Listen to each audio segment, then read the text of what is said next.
Welcome, folks, to the Solutioneers Podcast. I'm Rebecca, and I'm excited to introduce you to our awesome Solutioneers. We have Brandon on with us today. He's one of our FMO team members. Brandon, you've been with us for over a year and a half now, which is pretty awesome. You're coming up on 2 years this April, and you started out as an editor, but now you're one of our production team leads, handling a lot of the pre to post-production admin and coordination aspects of what we do for our clients. And there's a lot of work that goes into that. So first, I want to welcome you to the podcast. I'm excited to be able to chat with you and share you with our audience. And second, I want to hear a little bit about your background and what brought you to FMO and all the things that sort of combine help you grow into the role that you're in right now. So I'll kick it off with a welcome, and let's dive into who is Brandon. Hello, everybody. As Rebecca's mentioned before, I'm Brandon. Been at FMO for about a year and a half now. Just been loving it every step of the way. It's been a really great journey. As mentioned, I did start off as a video editor before. And I would just get like a bunch of clients to work on, each day, and it was always like a pattern of things, but it was always so interesting and engaging for me because these clients come from all over the country. And, the different types of industry. I mean, when I first started, it was primarily real estate. There were some restaurants I worked on, but it was mostly real estate at the time. But then as the, months went on, we started to get more clients. And then we had different ways of shooting film. It wasn't horizontal now. Now it's all vertical because of social media like TikTok and Instagram. And it was very awesome to just see how much we've really grown the past year and a half or so. And now, to me, it feels like a completely different landscape. And recently, earlier in the spring, I accepted a production team lead position. So now I'm in charge of, managing some of the editors and also in charge of booking film shoots for clients, communicating with clients, videographers, account managers, team leads, and all that to kind of just get everything organized and tethered together in some fashion. And I love organizing. I love, getting things structured and lots of detail. I love just like going super into detail when it comes to like communication and stuff. So I'm always excited just to see where the future holds. There are a lot of moving parts to production, not simply just the pre and production and post, but a lot of details in each stage of the process, from ideating content all the way to having it published even. And I think your detail-oriented nature and your organizational skill set all definitely applies and goes into the nature of that work, which is why we knew you were going to be a great fit for that role and a great seat on the bus as, we have been growing. You also mentioned us moving into a lot of different kinds of verticals when it comes to client services, that the kind of service clients that we help promote and represent and strategize for. So you've seen a lot of the different changes and our evolution and how you really do have to be able to adapt when it comes to not just social media and content and different techniques, but also adapt to the needs of your audience and customer base, right? And you've been able to kind of see that whole trajectory. And then the exciting thing is, what's next and what are we planning for? So within all that, I use that context to say there are always going to be challenges that come up, right? In any kind of project management, you can pre-plan, but you also need to be agile and flexible because sometimes you can overplan, and that means you're not flexible and you can't pivot to maybe where you need to reprioritize or reschedule something. And you can underplan and not be ready, but you have to have the right amount of planning and then the right amount of flexibility to adapt to the needs of clients, to the needs of the team. What's been one of the biggest challenges for you that you've had to figure out? How do I adapt? Where can I plan? And where can I leave that room for flexibility in the work that you're doing? I think the biggest thing was just understanding communication and, not just communicating with clients, which has also been another challenge in itself, but I would just say communication when it comes to other team members and knowing where people are currently in a situation, task, or challenge. Now, that could really range from different things. So let's say, for instance, we have a film shoot coming up that we've already pitched, we already, confirmed it, it's all set and done, but something comes up. Let's say a client gets sick, or there's a family emergency with a client, or even a production team member that's having it at the same time. And you have to kind of readjust everything and communicate not just with the client, but you have to communicate with the videographer, you have to communicate with the team lead account manager, you have to communicate with the supporting account manager, and even the editor to some capacity, because you have to let them know, like, okay, that film shoot that we were going to have, whether it be the day of in some cases, or, that later next week, might have to change. And, their expectations are met if you communicate it properly and all over. I think the biggest thing that I learned was like communicating not just in one spot, but several spots. So I'm talking like our services like Slack, Asana, email, WhatsApp. Like I go all over when it comes to communicating. And I feel like if you don't have that extra communication, you're just going to get more problems that you cannot prepare for down the road. And I really think it's important that there's nothing wrong with over communication, because you're at least letting everyone know like what's the situation, what's the challenge, and then everyone can be on the same page because everyone's seen it. Maybe it's multiple times, maybe annoying, but it's there and people know what to do, go from there, basically. It's kind of the same thing with marketing too, right? People need to see things multiple times before they can make a decision, or even maybe it's not even a decision. Maybe they're interested because they've seen something multiple times. They still need to think about it. And I think you're right. That's human nature. We all have to see things multiple times, or you are having that safeguard to make sure that people see and receive the information that they need in order to do their job, or also relay the correct communication to other team members as well. So I like that. It's a really good point. And, I would say communication is something we probably all have to learn all the time, right? It's a constant, steady improvement sort of mindset, which I think you embody in the role naturally anyway. But yeah, I think that's a great challenge that you highlight. What are some maybe other areas or light bulb moments that you've had where you come to a realization or an epiphany about a way of doing something more efficiently or more effectively, and how have you integrated that into your role and the work that you do? I think a light bulb moment is just like researching as much as possible. And that comes to the point where, there may be communication, maybe not said by me personally, but someone within the company or a client themselves. Like, we have lots of archives of previous emails, previous communication in WhatsApp, maybe even between team members in Slack and everything. And a lot of cases, if there's something that like I truly like, I'm trying to understand from a challenge and trying to see how to solve that, a lot of times the answer is already in Slack, or it's already in a communication made by a client or some other team member.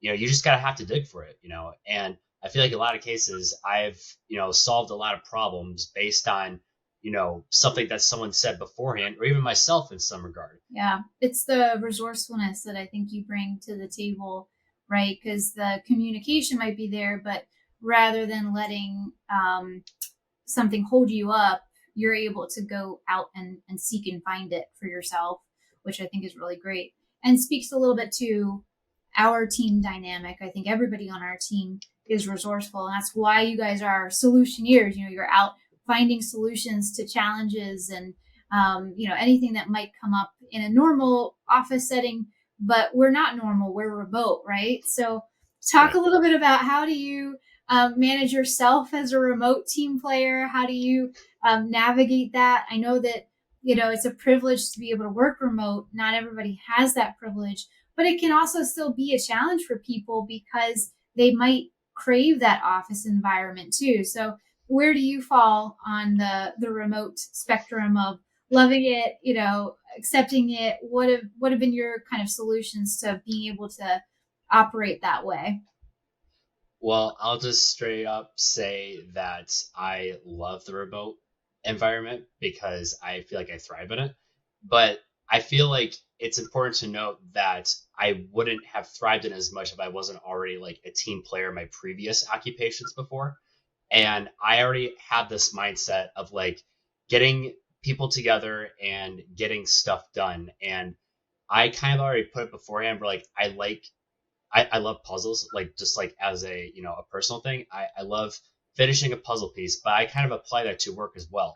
So when it comes to, you know, other team members of mine, yeah, I may not see them in person, but like I love seeing something that we've collaborated together, even if it's just a small part. Maybe I only have like a couple of puzzle pieces in this grand, you know, picture, but seeing it come into fruition, have it being finished in a grand scale, I love that. I love seeing, you know, the result of, you know, the communication, the scheduling, the filming, the editing, the posting of our content and the client's content. And what I like to do is I like to have a good attitude about things. And obviously not every day is going to be like that. There's going to be some down days. There's going to be some good days, you know, but I do feel like the attitude that you come into work really does make an impact on things, regardless if you're remote or you're in office.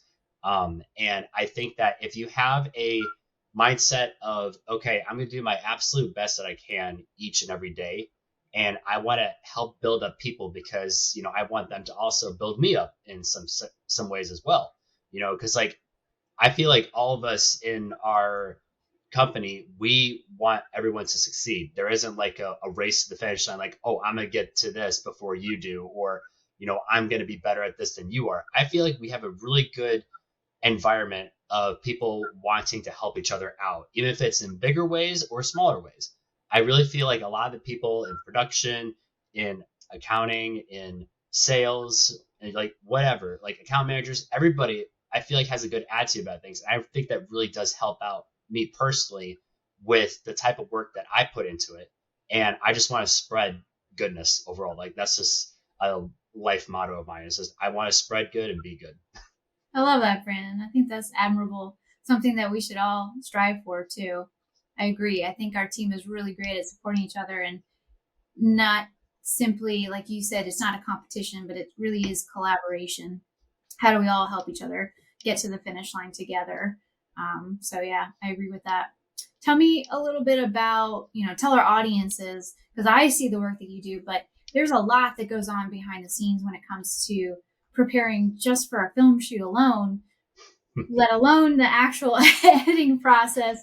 And you know, soup to nuts, everything from start to finish. So talk to us a little bit about prepping for a film shoot and some of the variables at play and the work that goes into that. When a client comes to us and they want a film shoot, you know, we have, you know, other people pitching, you know, like the contract details about like how many film shoots they want, you know, what kind of film shoot do they want overall, like the type of feel of it, you know, do they want, you know, more of a serious tone or more, you know, fun tone? Like there's lots that goes into it. And first off, I look for film dates, and a lot of times, you know, it could be a little bit more challenging if it's like a client that has multiple film shoots, but we get the job done. Like that's the thing. We love, you know, helping out as much as possible. But in first case, I usually like to pitch, you know, plot the film dates like every few months ahead. If it's like multiple film shoots, we have this document that basically has like all of our film shoots kind of like purposely put in this calendar. And I go through that calendar. I'm like, okay, does it make sense for this film shoot that this client wants to be in this week or that other week? Because our videographers have to travel. Like they have to drive, they have to fly, and I have to make sure that it makes sense, it's affordable, and that, you know, it's also in their proximity too. Because we don't want a videographer who, you know, may live on the East Coast have to go all the way to the Southwest if they don't have to. You know, obviously some things can happen, but I kind of put that into account, and I'm like, okay, I know this one videographer lives a little bit closer to that side of the country. I'm probably going to put them with that client mostly. There's going to be some cases where, you know, things change, but overall, I like to make sure that everyone is easily accessible to where and when it's going to be. And then after that, you know, after the date's been plotted, depending on when we have it plotted, I like to have communication with the client. Now, I usually ask them via email, but I also have sometimes in WhatsApp as well. I ask the multiple dates available because, we could just pitch one date, but in a lot of cases, we like to pitch multiple dates because we want to make sure that, we have flexibility of when the client can confirm a film date or not. Because if you just do one date, it might work, it might not work, and you have to reschedule a bunch of times. But if you have like 2 dates or 3 dates, plotted initially, like you have more flexibility on their end to be like, yeah, you know what, I can't confirm that date, and from there, sometimes the communication is different with each client, but eventually I'll get an answer, so we'll have, let's say it gets confirmed. Excellent. Awesome. From that point, I do a lot of communication at this stage. So, Yeah. and this has really grown, since when I first started as a production team lead. But now what I usually do is if they confirmed it, if it wasn't by the account manager, it's usually an email. They're like, yeah, I'm good for this date. And like, I send an email back to them replying like, excellent, we'll go ahead and book your film shoot, lock that date in. You'll get some emails shortly.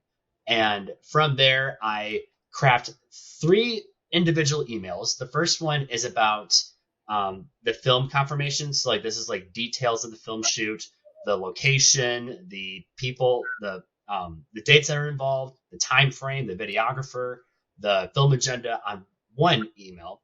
And then I send another email that is only the film agenda about that film shoot, because again, I like to make sure that the film shoots are available, in other locations besides just one, because we look at our phones all the time. You can easily miss an email. It happens. So I ask in the film agenda email, be like, hey, really excited that you accepted this, film shoot. We're excited to go forward with it. Here's the film agenda for that film shoot coming up. Have fun with it. It's a working document. It's always going to change, but it's roughly what we're going to be doing for the film shoot. And then I schedule an email, another one, where it is about what to expect after the film shoot's done. I usually like to do it the day after the film shoot's done. They'll get it relatively in the morning. And from there, it'd be like, so I'm so glad you had fun with us. Here's what to expect with the next steps of the footage. We kind of give them like a little bit of a rundown of the process of things, and then just like expect footage to be uploaded, in the following weeks, basically. So we're basically like giving them extra communication in that front, but that's just all an email. Then I go into WhatsApp, usually in their WhatsApp channel, and I usually, would screenshot the film confirmation email, and I'll let them know like, hey, I just sent you the film confirmation emails, and also the film agenda. And here's also another film agenda link just for your convenience on WhatsApp. I try to make sure it's available everywhere. And, I also say, like, if you have any questions, feel free to ask us, we're happy to help. And, I basically just kind of just like extra communicate, is it necessary? No, but it just helps, because again, you can lose things easily, and all these clients have different jobs and different, loads of responsibilities, and we want to make sure it's easy and accessible for them. And that's just, confirming the film shoot. Then we go into the front where I like to make sure that the calendar event is created in Google Calendar, and make sure that everyone involved in the film shoot is invited, including the videographer, the team lead, account manager, production team, myself, because I created the event, and our main email account that clients usually connect us with, basically just so that a lot of eyes are on the event itself. And again, even though I created the calendar event, it's kind of a living event too, because again, things can change on the fly. There's a lot. If folks aren't picking up all the process and stuff that go into it, it really is a lot. But I want to highlight something that you said. It's expectations, right? And I would argue that it really is essential, everything that you're doing. Now, have we found ways to make it go even more efficiently? AI, automation, yeah, absolutely. And we also want to make sure that it is still a simple process, but there's still a lot of steps involved because you're meeting clients where they're at. And I think that's especially important because, like you said, we don't know what's going on in their day to day, but they all have different levels and magnitudes of responsibility. most of our clients are all business owners in their own right, or we're working with additional members on their team who are essentially, department heads or have their own varying levels of responsibility and challenges. So you're making it as easy and accessible for them to have that preparation, which is so important, and we all Yes. appreciate it. Yeah, but there are a lot of steps involved, and even in going through that, I think you're revealing just how flexible you also need to be too, because a client might get sick, especially this time of year, right? It's really possible for Yes. everybody to get sick, and you might need to reschedule a film shoot. So having that process and that structure, but being able to adapt, I think, you're really outlining that importance for us. But what do you do, when it comes to the editing, or actually, well, we haven't really talked about production too much, but when it comes to the production side of things, all of our videographers are trained. They're using the same standard level of professional equipment. But when it comes to the adaptability, you did mention earlier, we shifted from filming relatively everything horizontally to vertically. How has that changed, not just the film shoot itself, but the preparation? You want to talk a little bit about that? Yeah, I think it's been quite a game changer, especially the field that we're in. Obviously with film, it's always been horizontal in this case, but of course with social media, it's always on our phones. So naturally it's going to be vertical. Now, already up front, traveling that equipment is so much easier now. So, you have less heavy loads of equipment to carry, like on airplanes and in cars, vehicles, walking around in instance. Like some of those bigger cameras are very hefty and require a lot of like upper body strength just to like carry them around for hours on end. And knowing that we have like, a steady cam for like our iPhones and stuff that we work with. And again, I want to emphasize this with certain people, iPhones have grown tremendously when it comes to video production. Like there are films out there that are being shot on iPhones now, which just blows my mind. If you told me that several years ago, I wouldn't have believed you. Yeah.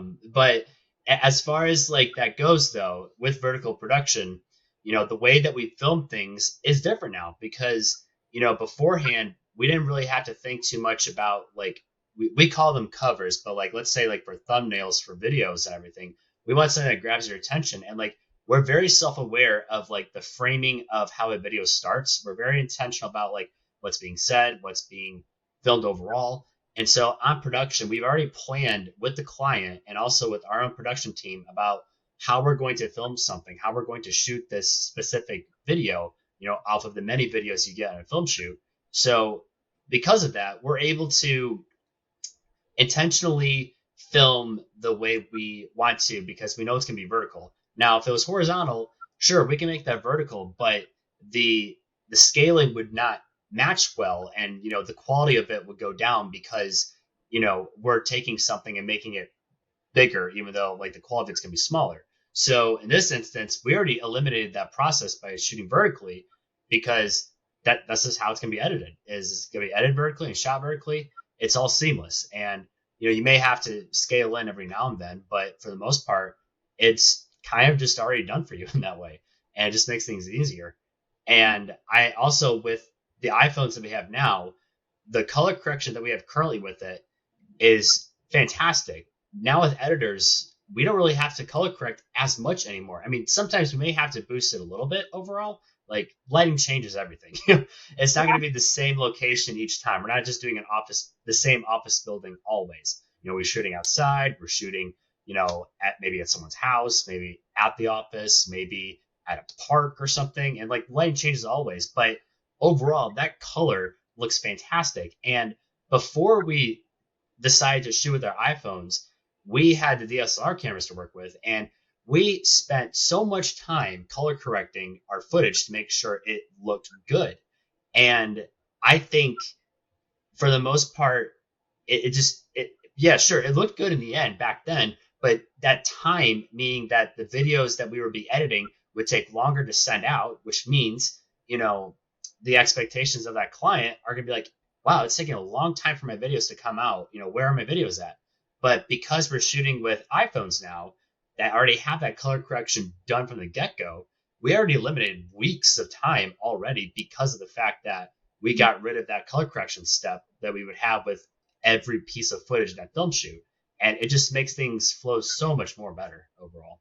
That was a huge game changer. Yeah, for all of us. Clients, we always make those strategic decisions for clients, but we also want to make sure that it benefits the team too, right? It's got to be symbiotic. And you highlighted travel with videographers. Their pack is so much lighter. Editing is so much smoother and swifter too.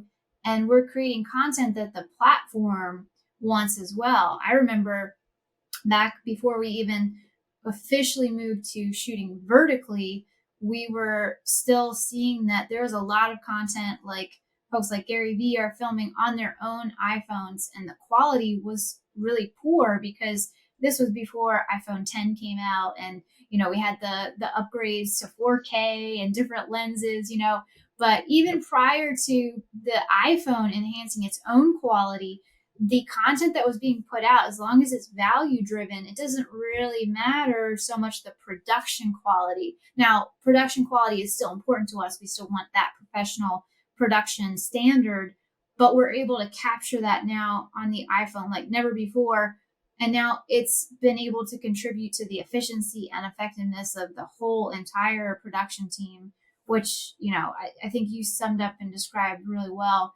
But not everybody understands because they don't see everything that's happening behind the scenes. They see the end result. So right. I appreciate you, explaining all that for us.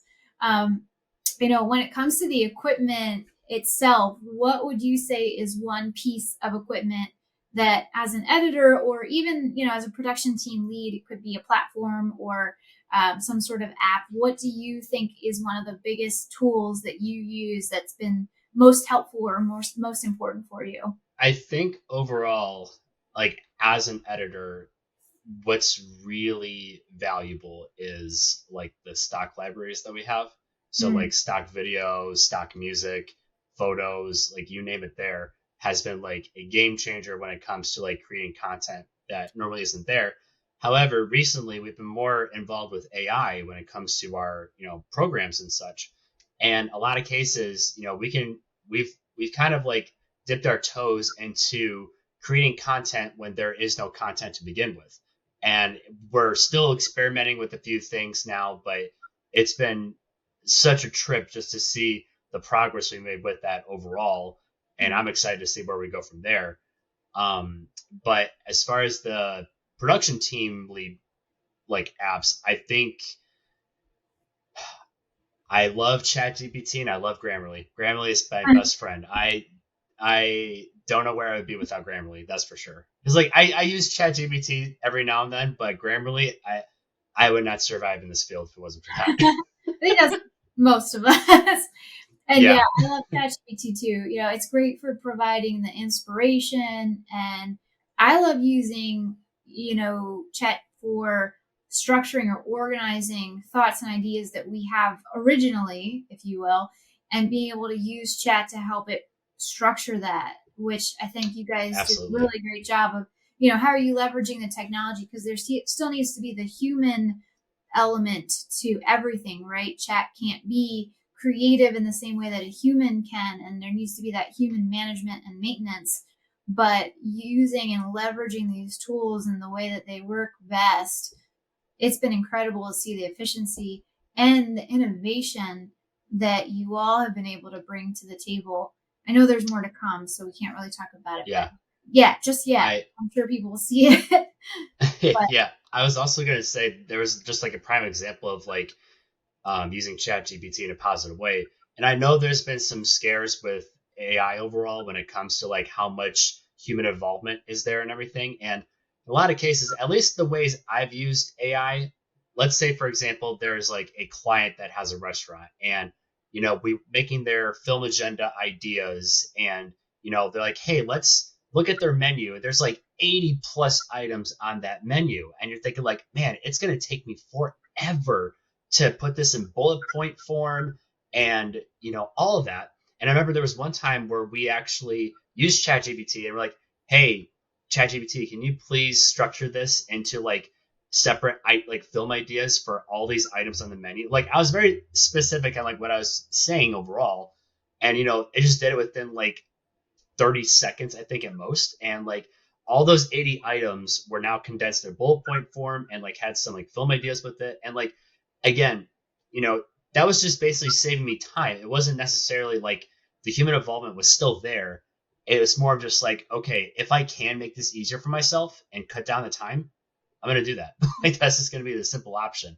But, And you can that's, I feel like in some ways, ChatGPT in that form has been very helpful for not just me, but the whole company, when it comes to like organizing and structuring things. And I feel like a lot of people can effectively use that AI software to boost up their business and, encourage like competitiveness within each other. And, I think it's really neat to see where we're going from here, and I'm excited to see where we go from here overall.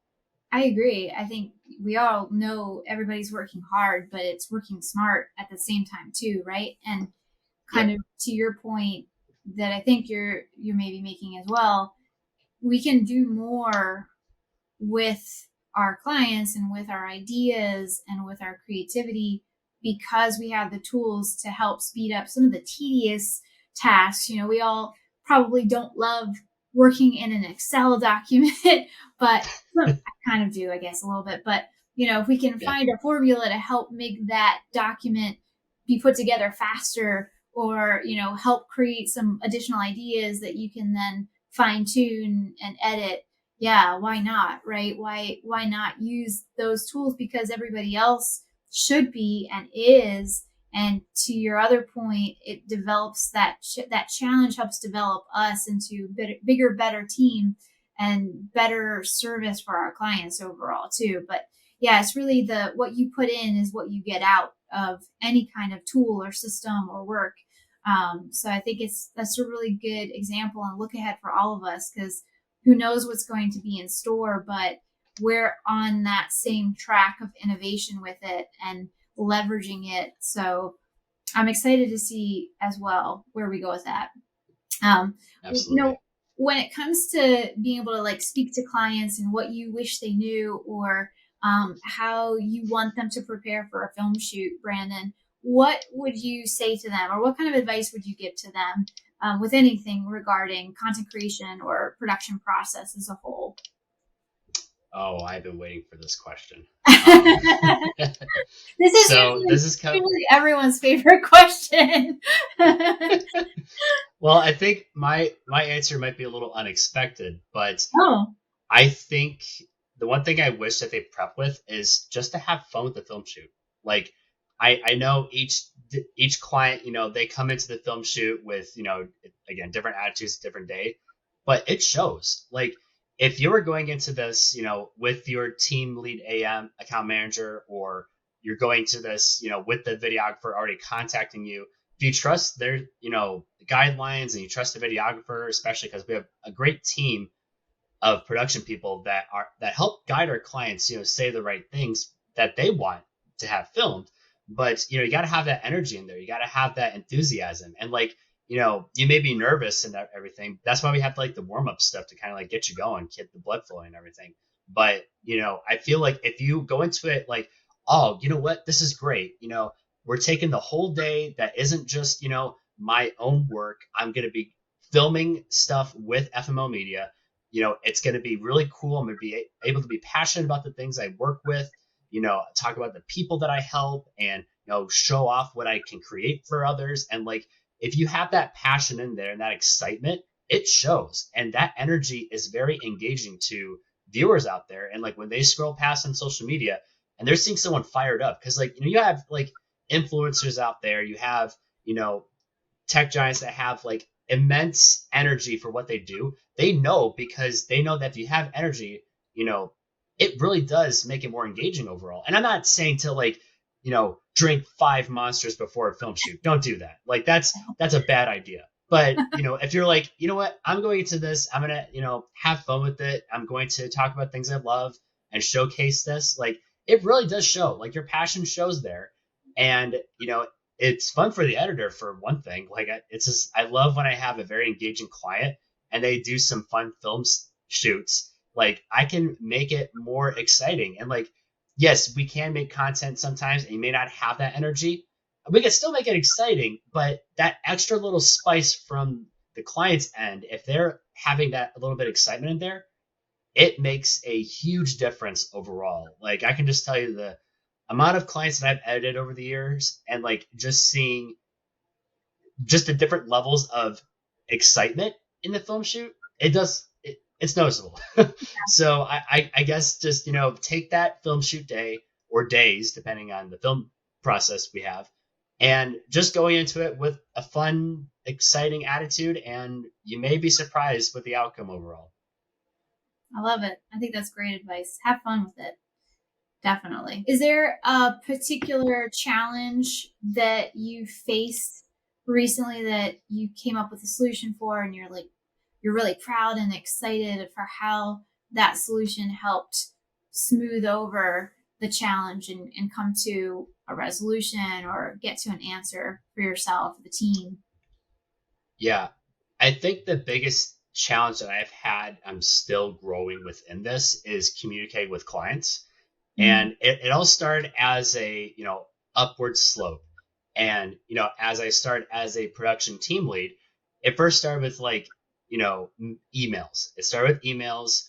And then, I was a little bit more timid with it because, I don't want to mess things up. Like that's just like, so it happens, people mess up with things. It just happens. But you have to like take that first step in there. And I was able to, have like templates available for email. I'm able to go through sometimes, like I don't do it as much anymore, but every so often, if there's like a particular challenge or situation, maybe the way I deliver it naturally may not be appropriate. So I usually, may use some assistance from ChatGPT being like, hey, how can I deliver this, in a more sufficient way, depending on the situation. So like that's really helped out. I found out in that way, I've definitely gotten a lot more comfortable with emails. I've had really no issues with it lately. And then it came into WhatsApp. And again, it's like a next level step each time.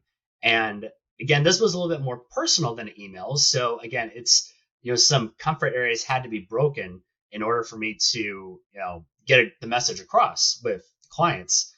And I feel like as I continue to go on with this, more and more communications gone now. Now I'm at the point where I am having, phone calls with clients and like video calls with clients, which I never would have thought I've ever had in the first place. And now I had like 2 client calls this week alone, where I've never had that before. And again, I'm going beyond my comfort zone with that, but knowing the purpose of the calls, the messaging, the communication, like knowing where that's going to end up, I kind of just like told myself overall, like, okay, is this comfy? No, but good things are going to come from it. So, you kind of have to just like take that step. You may ask for help. I have asked help plenty of times, regardless of where I am in life, because if I don't ask questions, I don't know everything yet, and I may not know everything at that time, but at least I'm in a better spot than I first started at. So I feel like as I continue to go with this, I'm just gonna get more comfortable with, new challenges that come up, especially communication. That's just been the biggest one for 2023. But, I feel like telling myself that if I continue to do this, it's going to get easier over time, as with every other challenge that I had in this role and just, with working with FMO in general. So I feel like telling myself that just makes it easier, and I learn more because I'm, practicing that communication more, or doing that new task more. It becomes habit, it becomes a muscle memory. And from there, it's as easy as it can be. And then I can teach it to others, because I already know the system and I've done it so many times. So I feel like just self-motivation is a big key to a lot of the solutions for my challenges. That's for sure. Yeah. You definitely have a growth mindset, Brandon. And that's been because of that, we've been able to give you more and more responsibility, and you've grown in that. So, for anyone listening, Brandon is great at communication and structuring emails, but I know, where you're coming from. It's a little scary when you've been mostly everything internal and behind the scenes, and now taking on more and more of that leadership responsibility. It puts you out there with clients and team members, and it is a muscle that you get to exercise and stretch and strengthen. So yeah, I love that story, because you have grown leaps and bounds just from when you started with us, and being able to see your journey, and that journey continues really cool. So thank you for sharing that. I think that Absolutely. alone, not everybody would be comfortable communicating about communication and the challenges there, but it is really essential, right? And the fact that you can grow and take it step by step too, and strengthen each day, or tackle each goal at a time, I think is really important, because sometimes we probably, as just humans, we probably try to either tackle too much, or we don't take on the right amount of challenge that will help us stretch and grow. So I think it's really cool for you to be able to share that. Thank you. Yeah, of course. What do you think of as success for yourself in this role? What does that look like? What do you aim for when it comes to being successful? Overall, what success looks like to me where I am currently is looking back on how much I've grown overall and seeing where I started, even before working at FMO Media, just seeing myself personally where I've grown, in, my work ethic, or my attitude on things, or my curiosity with, what I'm currently involved with. And knowing that, and being able to recognize that there's still room for growth. There's still opportunities to learn more things, and being able to pass that down to others, whether it be through work or through family or friends. And I feel like being able to be aware of it is huge, because if your mindset is, I'm the best at this, I don't need anyone else, I can do it on my own, I don't need to change, you're not growing. You're not going to be progressing much. If you have a, mental assessment of knowing that you still have room to grow, even you might be really good at what you do, like, you still have room to grow. You can be a lot better, down the road. And I feel like a lot of people should understand that, because you have room to grow doesn't make you, incompetent in what you do. Like, that's a good thing. You want more progress, because life's just gonna be more exciting with that. I love it. I think that's great. I hope that a lot of people are listening to this and take that as motivation too, Brandon. What's next for you in terms of growth? Where are you looking to level yourself up in 2024? Since we're thinking end of the year, beginning of the next, we're all kind of thinking, Right. all right, what's next? What's our next growth plan? I think overall, I've said before, communication is a big thing I want to grow on. And, I feel like I'm dipping my toes into the pond of, talking to clients more face to face or through phone. Obviously I want to get better at that. I'm having more experience with it, which is nice, but especially where I want to grow is more learning and training aspects. And I kind of touched on this a little bit earlier this year, where we kind of established like boot camp kind of like training programs for new hires. And it's really cool to see how much that's grown since then. And I would love to expand on that more, and being able to not only help out, new hires for, the editing positions, supporting editing positions, or anything like that, but more for like leadership positions, and being able to be like, hey, when I got into this, I really didn't have too much, like a training guide or anything like that, but here's a setup to help you out when you're starting in this position or starting at FMO Media. Because the one thing I want to focus on is getting rid of as much anxiety as I can with a new hire, and being able to tell them, hey, I'm here to help support you. I'm here to help you set yourself up for success. And I don't want you to feel intimidated by the amount of things that you may or may not be doing. And I want to make sure that with these like training programs and sessions that I hope it alleviates that a little bit. And they're able to come into this with confidence and a growth mindset and being able to be excited about, where they're going to be starting at, whether it is just starting at FMO or starting at a new position at FMO, a year or two down the road kind of thing. So I kind of want to just grow on that and expand that more. I love it. Yeah. And sneak peek ahead, if you are joining the team in 2024, or we're looking at, what is the next step? Brandon's already been helping ID that, and it's been exciting to see what we've been planning and the ideas that we've been formulating for boot camp for 2024. So it was really cool having you initiate that too. When we were looking at what do we need editors to be learning and training on and improving that onboarding process, you contributed a huge amount of thought and coordination and planning just in terms of what that boot camp now is. And now that 2023 is coming to a close, now that AI is more on the scene and we've updated some things internally too, it's like, all right, now we got to update this. So yeah, I think, looking ahead, it's going to be a lot of fun to elevate that training program and figure out, all right, what's the next one that we can do to help people continue to level up. So Brandon, I love it. Thank you. I appreciate your growth mindset and the attitude you bring every day.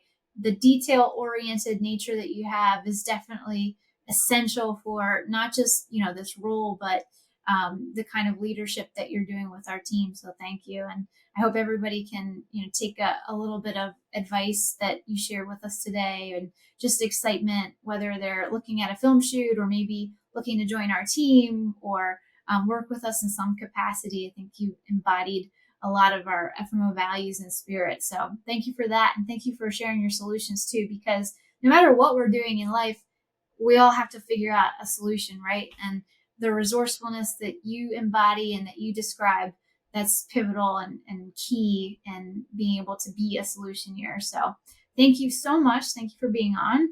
And thank you all for tuning in to this episode of Solutioneers Podcast. We'll be back with another episode and chat with some more team members about what they do best. So we'll catch you on the next one. Thank y'all.